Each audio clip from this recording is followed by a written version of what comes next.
the kind of programs I work with are like pretty simple. They're basically like the kind of AI you would have in like that's used to program enemies in video games or like sort of non-player characters.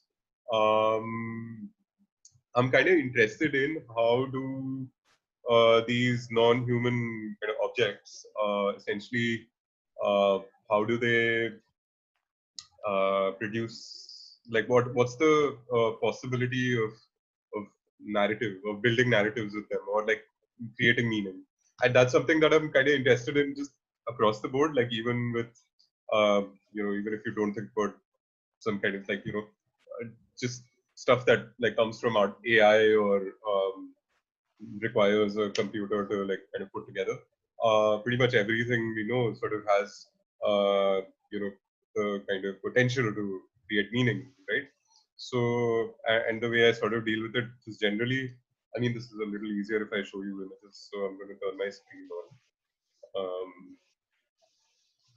So cool. So you guys can see that big triangle thing, right? So can you see the big triangle? Just say yes or no or like do that. Anyway, so just so I know that like everyone can see what's on the screen. My you can see my screen, right? Just nod or something. I can't hear you guys. Cool. Perfect. So so the way I work is like I kind of pick things up and kind of make sculptures out of them.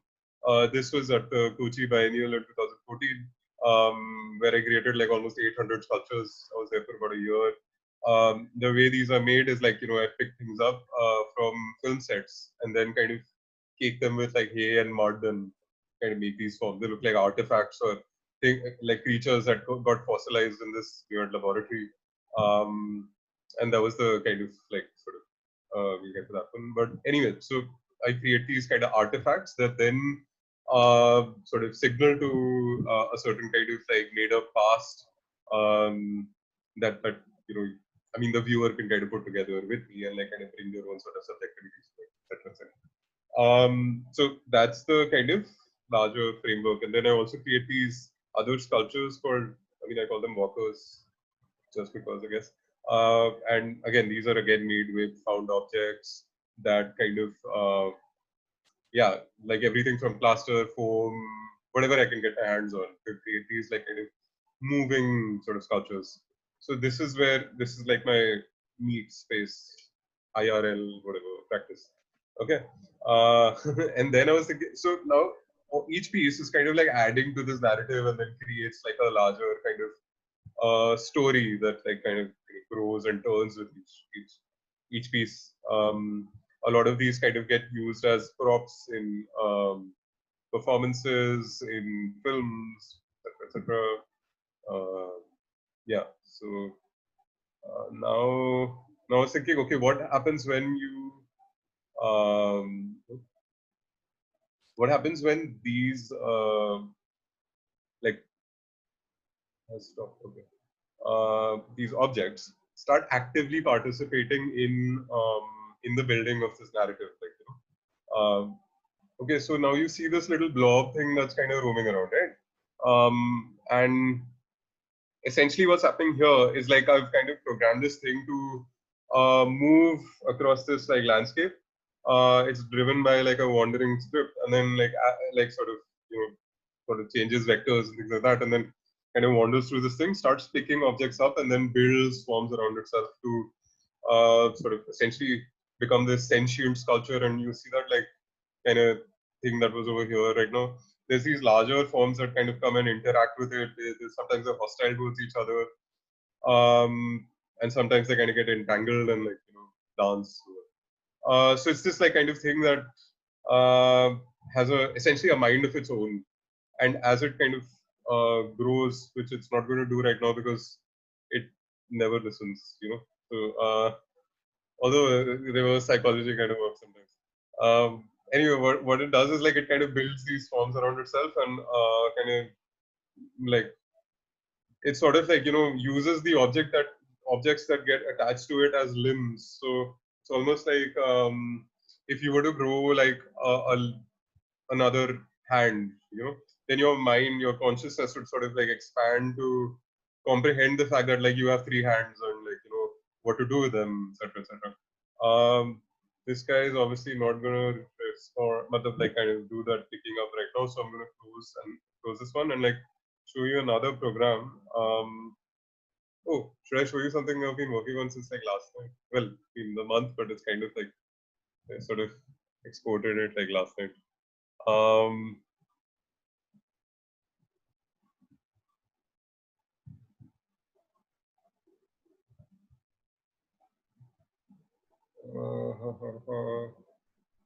okay. So what you're seeing right now is this large kind of tentacle creature that's sort of roaming this landscape, right? And there's other kind of creatures that sort of come and like interact with it as well. Each limb, like each tentacle, is kind of like um, sort of driven by like separate scripts that aren't really like there's no hierarchy with which they're kind of communicating. Okay, so essentially it's without getting into like what like inverse kinematics is and all that, it's essentially a rig that so like in a video game what happens is like you've got a character and then if it gets killed then there's this like ragdoll thing that happens, right, where they'll kind of fly around and whatever, fall.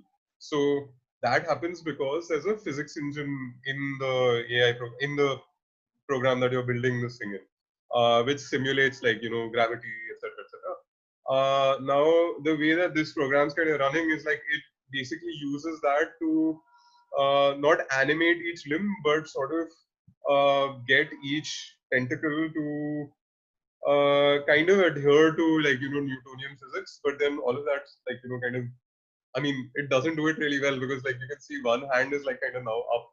So I mean, because up and down is all like kind of, I mean, it's all contingent, right? It's all made up and doesn't really kind of like it could flip on the like like the numbers aren't right and they clearly aren't because I don't code that well. What happens is like it creates these like behaviors and somehow kind of produces this motion. As it's producing this motion, like this movement, there's other creatures that are also kind of creating certain behaviors that are like I mean, you see them sort of interact. Sometimes they just run away, like you saw that purple one like just kind of go away and then not come back. Um, and as this sort of unfolds, you kind of hear. I don't know if you guys can hear this like drone. Can you hear this like kind of no, right? No. Okay. Can you hear it now? Yeah. Okay. So this drone that you hear is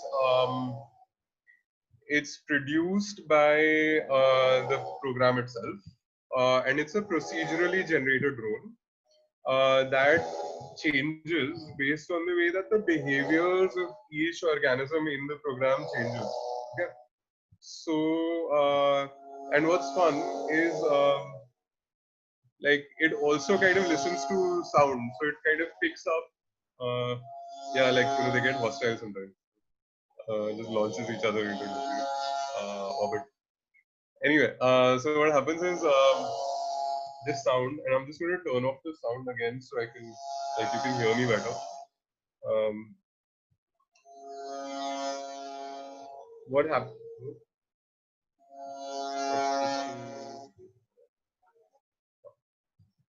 So what happens here is like this drone that you heard is like procedurally generated. It's generated based on the way that this creature is sort of moving through the environment, and it changes. So it's kind of like almost so now the other kind of part to this is that it's also listening through my microphone, like the microphone on my laptop. It's taking feedback, and that produces that kind of messes with the code as well, right? So there's different things in the environment that are picking up, like kind of responding to different things in my speech. Um, and I mean, there's this particularly kind of shy or like little red thing that kind of roams around. which produces like it speaks in class basically, like so it'll kind of give out these spurts of blue kind of petals or whatever, while it listens. So there's all these kind of interactions that happen in the program that are completely uh, contingent upon everything else. So there's nothing that's determined. It's all like kind of chaos. And that's something I'm interested in. Like, I mean, how do you get these essentially really deterministic sort of systems? Because, like, when you're coding, you're kind of like working with if and then kind of statements, right? Very sort of like determined, very uh, kind of, yeah, like if this then this, there's no maybe, and then how do you arrive at a certain kind of maybe is something that I'm interested in. Another way of sort of looking at this entire thing is if you think of the creative act as something that's chaotic. Like, it's not determined. It's not kind of put in this place that I mean, you will sort of act in a certain way given your conditions or whatever. You can kind of tap into some kind of like unknowable instinct of whatever it is. The larger kind of sublime creative force that drives all of us. If that is true, then or like, I mean, if we were to believe that something like that exists, how do we like, I mean, so like you've got kind of behavioral scientists who sort of say, yeah, sure, that can exist, but it's kind of driven by this fight or flight sort of evolutionary imperative. So, like, you would have cavemen who would kind of draw, like, animals that can be eaten on one side and animals that could eat you on the other side, or like, and then that kind of like flourished into this entire domain of aesthetics sort of. So you've got that going on. But then what happens when you kind of remove that entirely? When you take away that fight or flight kind of drive, because like this thing won't die. Like, I mean, the only way it's anything closer to death is like when I press quit, or if I reset, then it just kind of begins this entire process all over again, with no memory of like what happened before. So it's like essentially another incarnation in that sense. And then it would kind of like there would be a new kind of drone that it would produce. Each creature would move in different ways. So you've got like another kind of like avatar, or version of the world that's been produced. Yeah, that's kind of the sort of larger domain that these things like exist in. Also, what's fun is like if you were to play two together and then have them produce sound, then you could have them kind of speak to each other like across like across machines, and because it's producing music, you could sing with it, or you could kind of uh, play a musical instrument and then um, kind of jam with it or whatever. Like, yeah. So that's essentially what's going on. I'm gonna close the program now. Yep. So thanks for coming to my TED talk. Okay, good. So Kaushik, do you want to take it from there? Yeah, does anyone want to ask questions to Sahej, like tiny questions or some kind of clarifications or some comments on his work? I personally love the way he talks about the merging of indeterministic versus deterministic processes, because you kind of view these systems as inherently deterministic, right? Like he said, he's talking about if conditions and stuff like that. But here you have creatures that systems or creatures that kind of feed upon some noise or some chaos. There is some degree of randomness associated to them, right? Yeah. So that's kind of nice about it, I guess. So these things do have agency, right? They can they can, it's not just what they are, the inputs that they're receiving, but they get to pick the kind of movements that they want to make. Is that right? Or is So it? like I would say that they are performing agency, okay, or they're performing Okay. sentience. Like they're not. I mean, whatever that. What is sentient? Are we sentient? Whatever. That's kind of like these larger. I mean, I don't even know.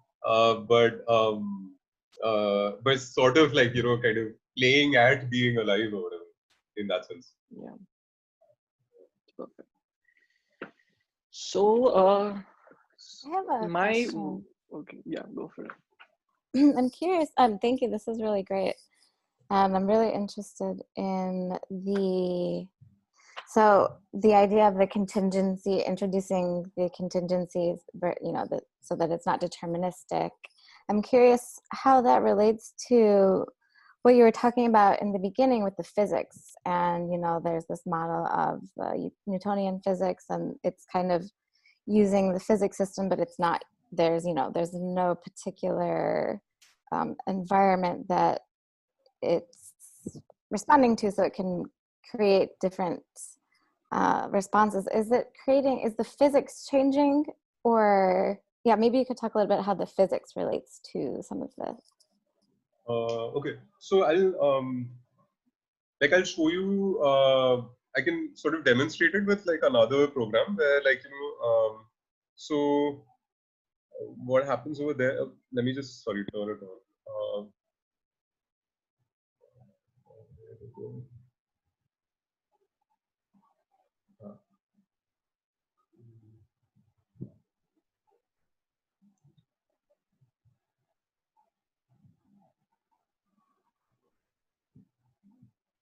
Sorry, yeah.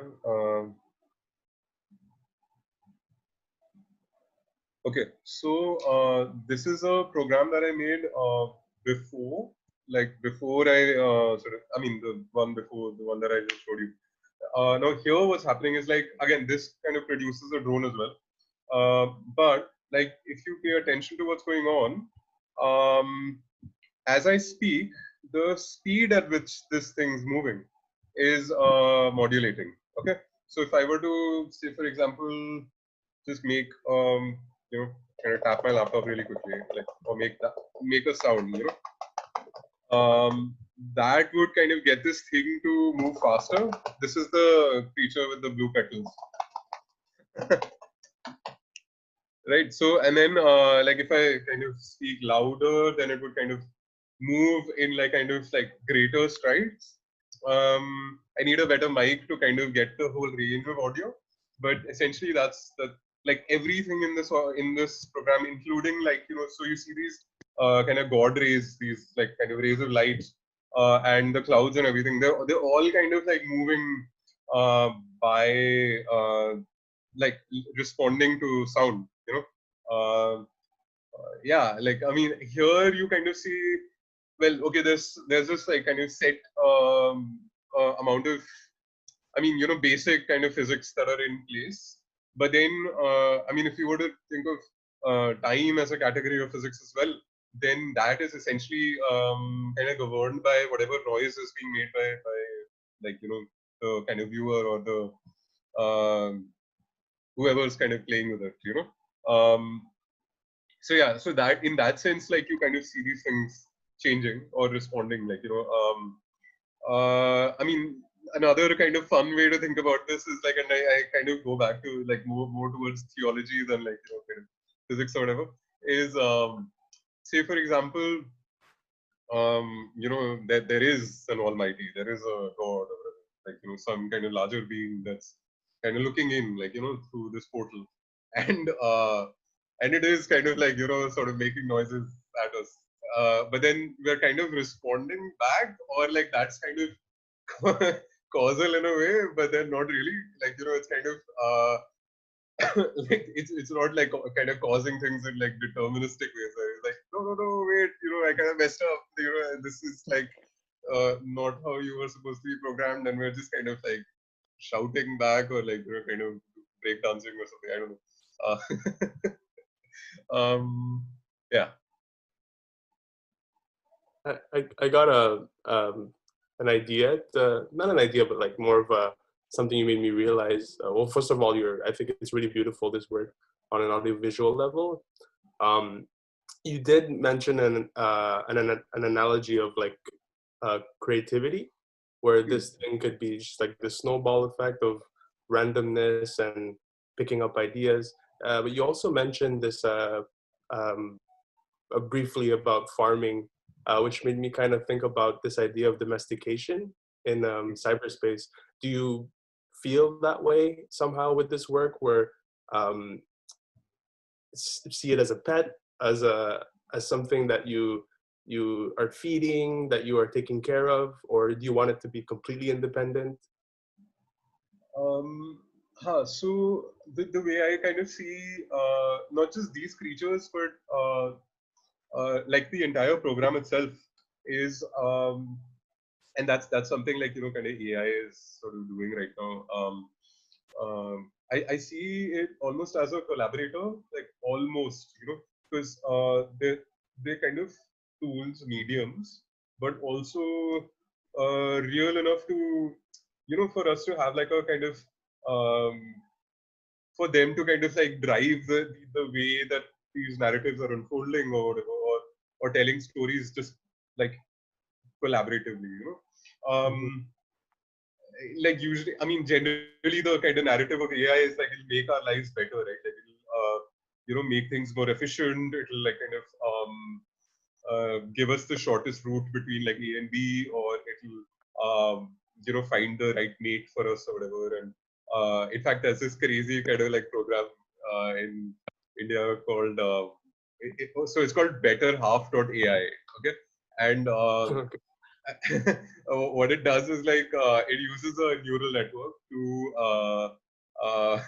pair people with like I mean whatever potential mates based on their series. Okay, so if you're an MBA, you would get paired with an MBA. If you were you were a PhD, you would get paired with a PhD. Or like it'll pair people based on their pay brackets. So it's kind of like taking the class system into like the next millennium. Okay, so there's this entire thing that's going on. Then another kind of like idea that I'm sort of interested in is okay. So the thing about like the way the right wing kind of functions in India right now is sort of the kind of conceptual bedrock of where right-wing thought, you can call it that, comes from in India, is this thing called the Manusmriti. Okay, it's this book about this. Manu is like the cosmic being, like he's a man because like every mythology is kind of like obviously the center has to be a guy. How can you have a patriarchy without like not having a guy at the center of the universe? So you've got this guy Manu who is the universe. And the way it works is like, so Manu's head kind of becomes the high caste, like he becomes the Brahmins, the priests. And then his torso becomes the Kshatriya, the warrior class. Yeah. And his limbs become the Vaishya, the merchant class. And then his feet are like kind of the lowest caste, the Shudras, like, so the untouchables. So you've kind of, what's happening here is like, I mean, you've got this like caste system in India, which is essentially ordained by this metaphysical kind of story, I mean, it's Lord of the Rings or whatever, or any other like kind of high fiction, high fantasy kind of fiction. But then that kind of translates into very real sort of atrocities on people who are from lower caste. Now you've got this entire thing, and then it's kind of like coming back, like so I mean, like it still kind of exists, like in a really kind of violent form. But essentially, what you have here is like you are in this kind of cosmic, celestial corpse, right? Like I mean, of this guy who kind of became the universe and became all the cast. You have this kind of separation between the mind and the limb, like you have this distance, and I was thinking, okay, now how do you like if you are to, I mean, if like we are to kind of think of transcending the kind of like this violence of categories of mind, limb, torso, whatever. Then how do you kind of do that? Like not just in like I mean, how do you render something like that? Like and that's essentially what like I was kind of thinking about when making these programs, right? Because like even with the first one, that blob which wasn't really kind of performing for us today, why would he? He's got a mind of his own, its own. Like all these other kind of creatures that are all driven by these limbs that are kind of there's no top-down kind of like hierarchy which is telling them to act in a certain way, but they're all kind of like sort of thinking laterally.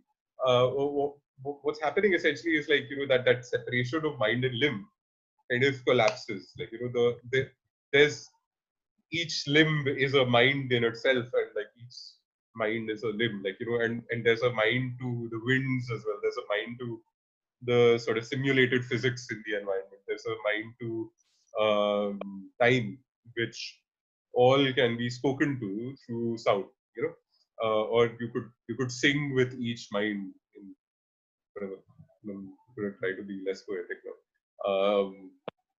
Yeah, so that's kind of like another sort of like vector or polarity that I'm then kind of thinking about, like when I'm thinking of what does it mean to put together a mythology, of right now, like what is the kind of like myths that kind of like how does it sit next to other sort of prevailing myths? Yeah. Thank you. I mean, just to give you a sense of like how real these myths are, na? Like in India. I mean, my favorite kind of story is so there's this guy in Gujarat who basically, so he's a government official. Okay, he like he basically said, I'm not going to be coming to work from tomorrow, and like because I am the 10th avatar of Vishnu. Okay, Vishnu is like there's this like kind of trifecta of like male gods again in the Hindu pantheon. Brahma, Vishnu, and Shiva. Like, and I'm sure everyone knows Shiva. Like the cool one, the kind of more metal guy. So Vishnu is like the guy who is supposed to keep everything in order. Okay? And he's supposed to come back as this guy Kalki, like in the future when we kind of enter the final age and all that. Kalki is supposed to come as the savior. Okay, so this guy in Gujarat said that like I am Kalki, matlab he is Kalki, whatever, and he needs to stay at home because if he comes to work, he can't like he can't meditate properly and like he can't like focus at work. So he needs to stay at home and focus and meditate so that like there can be rains like in the country. Like just look this guy up on YouTube. He's like, I mean, there's this photo of him going like that. Like he's like, yeah, man, I'm just staying home. Because I'm the 10th avatar of Vishnu, and like I mean, you can't upset the balance, right? Like so there's people coming up with this kind of stuff, and it just flies. Like I mean, and this is the most like kind of benign thing that is sort of being perpetuated by this myth that refuse like that just persists. There's way more violent kind of ways in which it sort of manifests itself in our sort of everyday. Yeah. Okay, so I mean that's kind of where I'm going to like wrap it up, and maybe we can speak over email or. So also Koshi, Sahej, about your so this reset button that you have in your artwork, right? For every iteration, you can like set a reset button and it starts from a new state again. I'm particularly interested in like what that reset button could mean to the machine itself. Like, does it save any of its information? Like it states from the previous iteration, does it, like what does it mean for the machine to start itself? And also like for you as an artist, like let's say you're experimenting with this as if it's your pet or as if it's your like some kind of an agent that you're experimenting on, right? So in one of these iterations, like let's say you've seen it do something and you kind of impose some subjectivity onto it as well, right? To when you're experiencing what it is experiencing. So like how does the reset function like play out in terms of the state that it did inhibit to you and to the machine, like, and is there a way in which you can like kind of carry this information to the next states? Would it still be the same kind of effort that you're doing? Would it be different to that? So no, like I mean, the reason I put a reset button, honestly speaking, is because I mean, I think it's called pooling. So I like basically what happens is like it like over time, like as it generates data, like the program just dumps a bunch of data, like it doesn't know where to keep it, so like the entire thing crashes, like I mean, Okay. like and I mean this kind of happens more with the first program, like when you let it run for like say a day or whatever. It's really going to generate a lot of heat, like because it's computing physics on like a crazy sort of. You could almost think of it like as computing physics of like the planet essentially, Yeah. which is kind of like a lot of data with nowhere to put it. So like you have to reset it, otherwise it's sort of burn through my laptop. And yeah, so that's the reason why I mean, and I haven't made a. I mean, I usually do like so I make video games as well, where there is like a save function where like you can that stuff like kind of carries over, but not in these programs because it's like too much to. I actually don't know how to. Just like I'm like a really dirty kind of coder. That makes, Okay. uh, So, are there any more questions? Do I get Yeah. started with mine? Can I just ask one last question? Yeah, I'm go sorry, for it. because I wanted to piggyback actually on your question, because when he hit the reset button, the same thing occurred to me. And I was just curious what the longest amount of time that you have ever run this, and were there any surprises, that evolved out of the time that it kept going? oh yeah. Like so, every time there's like it'll kind of act in like really strange ways. Sometimes, so they'll kind of band together. Like sometimes, I mean I don't know what's causing this, but like there's like 2 or 3 that will like kind of gang up on one creature or something like that, and this is all like random essentially. Like, well, it's random, but kind of driven by a certain kind of thing. And then that behavior doesn't really kind of come up again and again. It's just like every once in a while you'll see something like that happen. Okay, but the most kind of crazy thing that happened was so the first one when I was kind of making it, like basically for it to be able to pick things up, I need to tag certain things as uh, objects that can be picked up, and then like everything else like it can't pick up because like say the terrain as well as like an object. The and then you're kind of looking at this program through a camera, right? Like a virtual camera. So now I hadn't put this tag, right? Like I mean on and so anyways, so like I run the program and the first thing that it decides to pick up is the camera itself. Like it attaches itself to the camera, and then the whole kind of globe is kind of turning.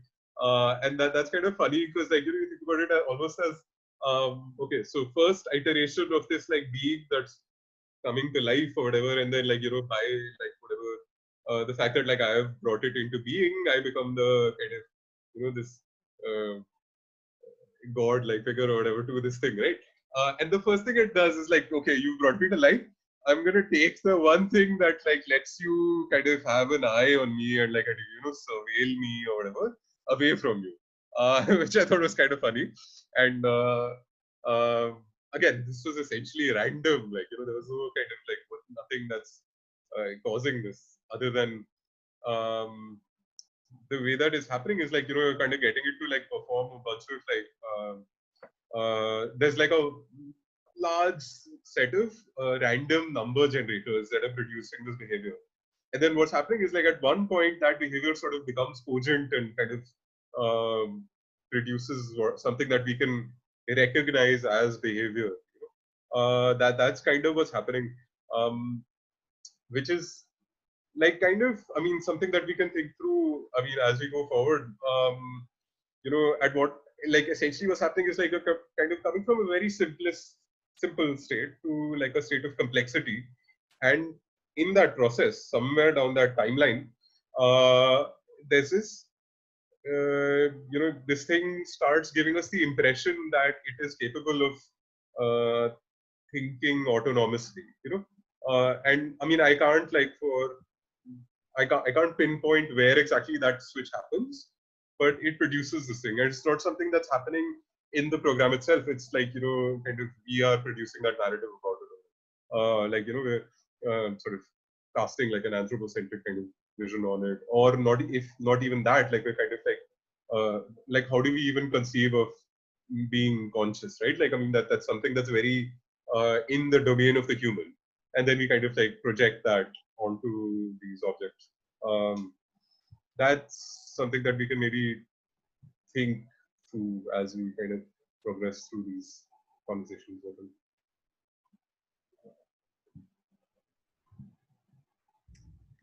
I also had a question, if we have Yes. time for one more. For So sure. I'm interested in the aesthetics of the landscape that the creatures are into. So what was your inspiration for that? And also my other question is there an end game in mind overall? And what is that?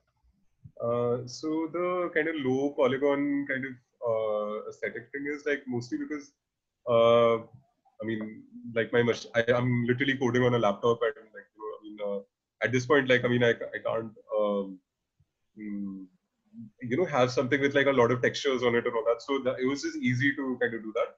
Also, you know, it kind of like reduces the workflow a lot, because if you've got like something that's high poly, then you create like a low poly version of it. It's called like a, which, you know, the computer kind of messes with, and then like it looks like it's high poly. So with like just cutting through that entire workflow, it's just easier to work this way. And there's a certain kind of economy to it as well. Like, you know, like what can you kind of work with just a basic set of like tools. So that was the reason why I'm kind of building with very low poly kind of objects. And the second one, the end game, the idea of the end. Okay, so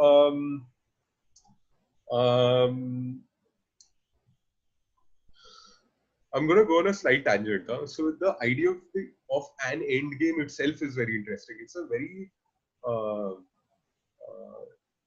mean, you know, like what is an end game, right? Like it's sort of like you, I think someone, I forget who it was, but like,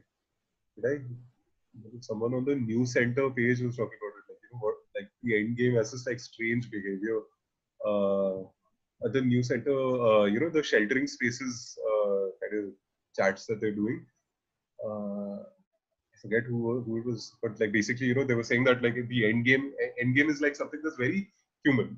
That like, you know, that like okay, the end is near, right? You know, that like, you know, rather than just kind of giving up, you're kind of going, I mean, irrespective of the fact, knowing that you're kind of lost or whatever, you know, or the next steps are like failures, like kind of like I mean, it's a certainty. You're still kind of walking towards like that end, you know. And this is something that like happens in chess, but like you see it kind of even like, you know, with say people who are like kind of you know, they're kind of just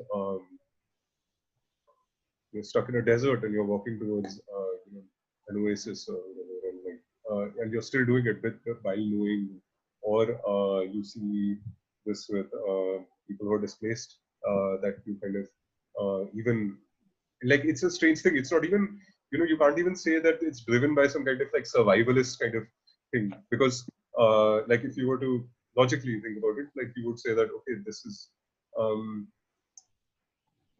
you know, this is just not done, like, you know, it's kind of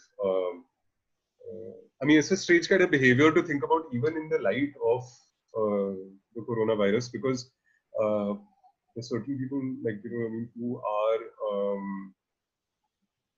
I mean, I'm not saying like people who have no option but to kind of like step out, but then people who knowingly are like kind of like just like kind of, there is like very nihilistic kind of like impulse that is also like, I mean, I'm seeing with like a bunch of people like, just generally sort of And there could also be multiple outcomes and no particular end game depending on the path that whoever's operating the system could take as well too, I'm assuming.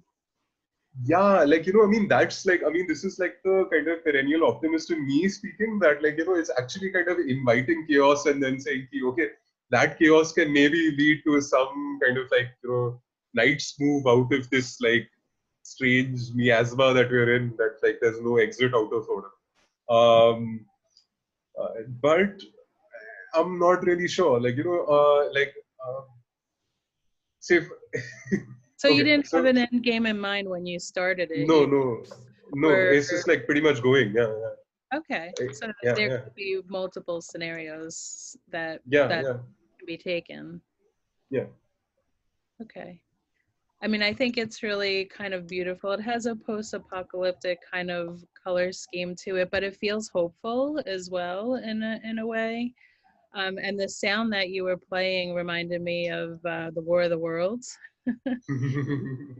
that it was making in the system before. I was like, oh my God, and I can't help but they keep playing that on cable all the time right now, and Tom Cruise and his perfect jeans and those machines popping up every time you hear the sounds.